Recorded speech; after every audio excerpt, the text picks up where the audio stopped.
ito na po yung kabuuan na pinost ko na isang araw na pre-clam.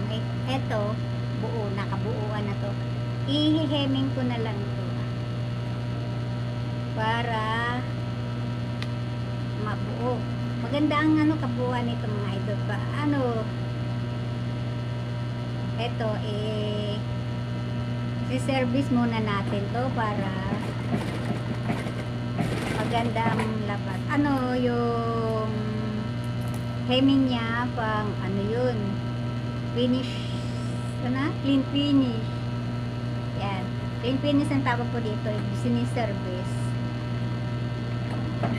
Ang kabila lang, ibang klaseng to, shirt. May siya, may paldang kasama mga idol. Rin niyo mga idol ha. Subscribe po, paki-subscribe naman po sa mga hindi pa nag-subscribe. I-hemming muna ako mga idol. Thank you po sa inyo yung mga solid supporter po. Yan. Yan. Hemming, may sukat po itong hemming yun. 3/4. Yan. Kabila lang. Yung kabila lang yung hemming niya, mga idol. Kasi yung niya, ayan kabila niya. Tapos mayroon siyang na V-shape ang short. Isa pa po. Kabila naman paa. I-hemming natin. Ganun pa rin ang sukat niya. 3/4. Yan.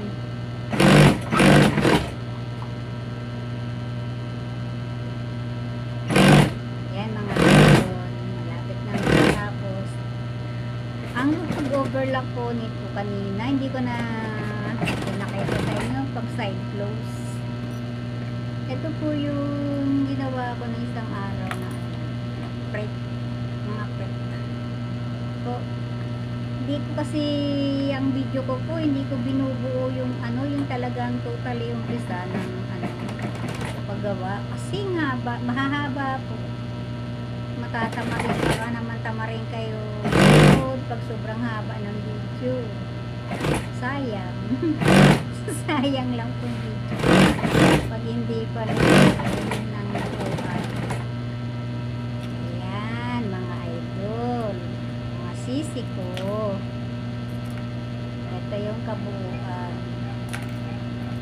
Tanggalin natin ang sinulid para maganda. Ayan. Ayan ang short.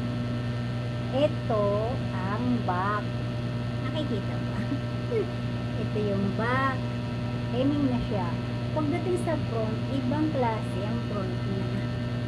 So, ibang klase kasi meron siyang palda. O short siya, palda. O, pang TikTok to mga idol.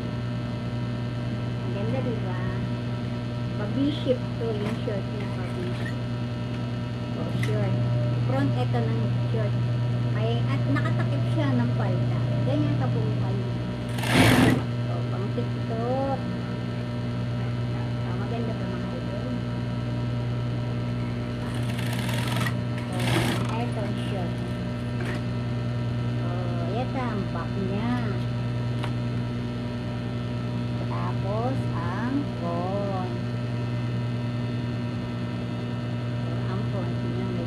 Sa gilid. Ganda. Yan. Marami-rami na yung gawa ko mga idol. Bye-bye na mga idol. Pinakita ko lang po sa inyo kabuuan ng shirt ginawa natin. Thank you po for watching. Bye-bye. God bless.